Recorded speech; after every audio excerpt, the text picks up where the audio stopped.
बिस्मिल्लाहिर्रहमानिर्रहीम बिस्मिल्लाहिर्रहमानिर्रहीम। अज़ीज़ तलबा अस्सलाम वालेकुम। उम्मीद है आप सब लोग खैरियत से होंगे। अल्लाह पाक आपको ज़िंदगी के हर मैदान में कामयाब करे और आपको अपने घरों में खुश और आबाद रखे, आमीन। हमने जमात नहम की जो नई किताब है नेशनल बुक फाउंडेशन वालों की, उसकी दस नंबर 4 मेहनत की बरक़ात की तशरीह की थी।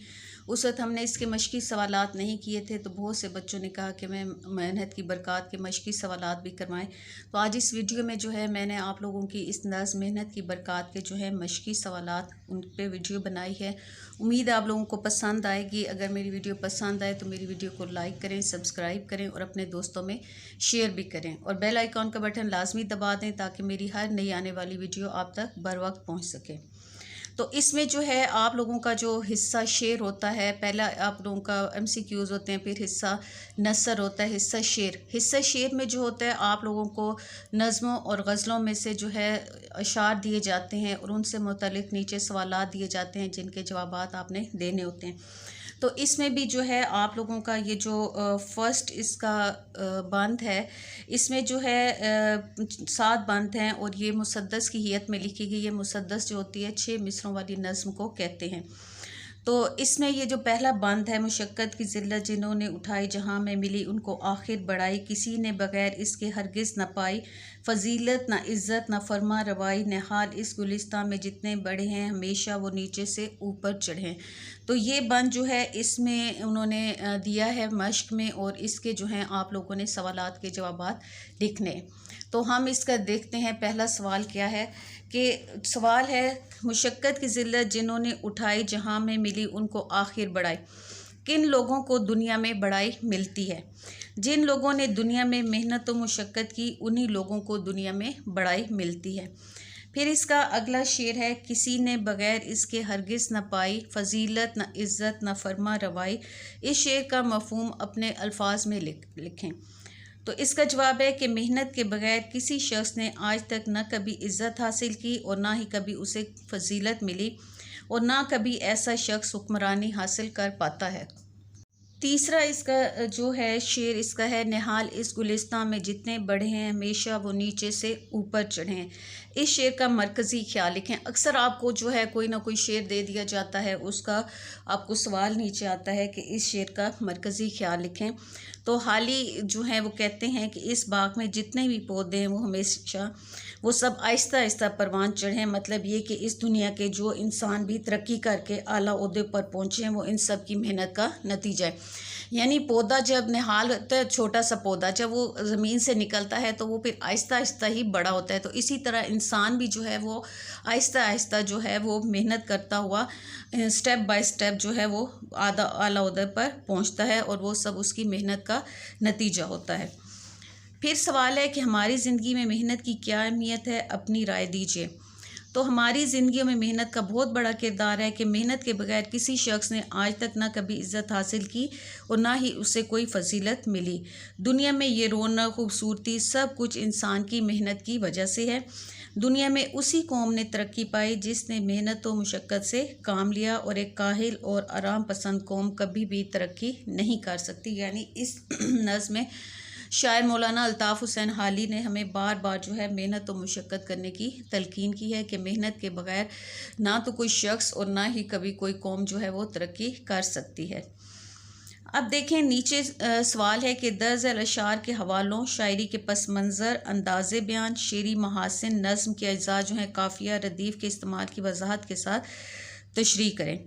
तो ये जो है इसके 2 उन्होंने अशार दिए हुए हैं। अड़े वक्त तुम दाएं बाएं न देखो, सदा अपनी गाड़ी को गर आप हाँको, जफाकश बनो गर हो इज़्ज़त के ख्वाहां के इज़्ज़त का है भेद ज़िल्लत में पिन्हा। तो इसमें जो है मौलाना अल्ताफ़ हुसैन हाली के बारे में आपने थोड़ा सा बताना है कि मौलाना अल्ताफ़ हुसैन हाली उर्दू के पहले कौमी शायर हैं। उन्होंने शायरी के मौजू में इजाफ़ा किया और शायरी को बामकसद बनाने में भरपूर किरदार अदा किया।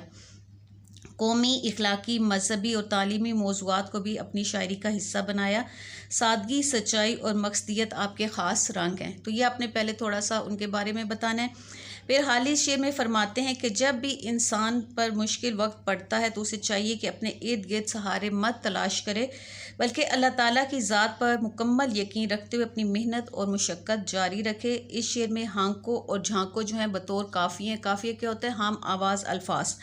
और शेर में अड़े वक्त तुम दाएं बाएं ना देखो, तो दाएं बाएं जो है ये एक दूसरे के मुतज़ाद हैं, तो इसमें सन्नत तज़ाद इस्तेमाल हुई है और ये एक दिलकश जो है वो अंदाज़ है। यानी इस जो है शेर में सन्नत तज़ाद का इस्तेमाल किया गया, यानी जो लफ्ज़ दो एक दूसरे के मुतज़ाद होते हैं जिस शेर में, तो उसको सन्नत तज़ाद कहते हैं। इसी का दूसरा शेर है, जफाकश बनो गर हो इज़्ज़त के ख्वाहां के इज़्ज़त का है बेद ज़िल्लत में पहना।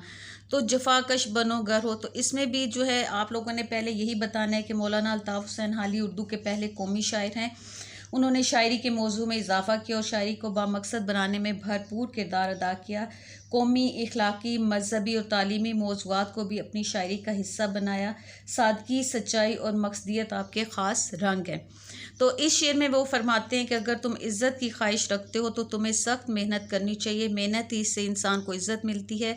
मेहनती इंसानों से ही दुनिया में शराफत, इज़्ज़त और बुजुर्गी कायम है। यानी इस शेर की तशरीह चूँकि मैं पहली वीडियो में करवा चुकी हूँ, तो आप इसकी तशरीह जो है वहाँ से आप देख लें। इसमें जो है ख्वाहां और पिन्हा ये भी बतौर काफ़िए इस्तेमाल हुए हैं, वही हम आवाज़ अल्फाज। और इस शेर में भी जो है सन्नत तज़ाद इस्तेमाल हुई है, इज़्ज़त और ज़िल्लत के। जफाकश बनो गर हो इज़्ज़त के ख्वाहां के इज़्ज़त का है भेद ज़िल्लत में पिन्हा। तो इज़्ज़त और ज़िल्लत जो हैं वो एक दूसरे के मुतज़ाद हैं, तो इस शेर में भी सन्नत तज़ाद पाई जाती है। तो ये आप लोगों का जो उन्होंने कहा है कि शायरी अशार के हवालों, शायरी के पस मंज़र, अंदाज़े बयां, शेरी महासिन, नज़्म के अज़ा का इस्तेमाल करते हुए इनकी तशरीह कीजिए।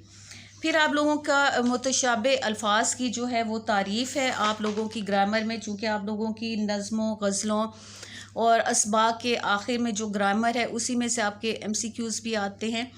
तो आपकी जो इसमें है आप लोगों की मुतशाबे अल्फाज की तारीफ़ दी गई है कि मुतशाबे अल्फाज उर्दू में बहुत से ऐसे अल्फाज होते हैं जिनका इमला तो एक जैसा होता है लेकिन मानी एक दूसरे से मुख्तलिफ होते हैं, और बाज़ अल्फाज ऐसे होते हैं जिनका इमला एक है मगर एराब और मानी मुख्तलिफ होते हैं। तो इसके अलावा हम सोच यानी हम आवाज़ अल्फाज भी होते हैं, ऐसे अल्फाज जिनकी ज़ाहिरी शक्ल मिलती हो लेकिन वो इमला, मानी और एराब में मुख्तलिफ हों, उन्हें मुतशाबे अल्फाज कहते हैं। तो ये आपकी किताब सफ़ा नंबर 92 जो है 92, उस पर ये इसकी तारीफ़ दी गई है और आगे ये वाले जो हैं अल्फाज दिए गए हैं कि इनके आप लोग जो है जुमले बनाएं। तो ये देखें, ये मुतशाबे अल्फाज की जो है तारीफ़ दी गई है आपके सफ़ा नंबर 92 पे। तो आगे जो है अल्फाज दिए गए हैं ये वाले, इनके हमने जुमले बनाने हैं। अलम, इल्म और अलम।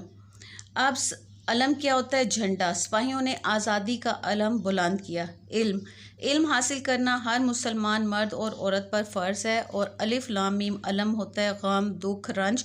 हसन को अपने वालिद की वफ़ात का शदीद अलम है। फिर है असर, असर। अलीम को वालिदैन की नसीहत का कोई असर नहीं। दूसरा असर है असर हाजिर, यानी मौजूदा ज़माना में नौजवान जो हैं शदीद इखलाकी इन्हतात का शिकार हैं। फिर है अलिफ मीम अलिफ माँ रेत इमारत और आइन में। इमारत जो होता है अमीरी, इमारत का गरूर बहुत बुरी चीज़ है, और इमारत जो बिल्डिंग होती है दुनिया की बुलंद तरीन इमारत दुबई में वाक़ है। फिर है कल्ब और कल्ब, कल्ब और कल्ब। कल्ब, पाकिस्तान में लाखों लोग अमराज़े कल्ब का शिकार हैं, यानी दिल।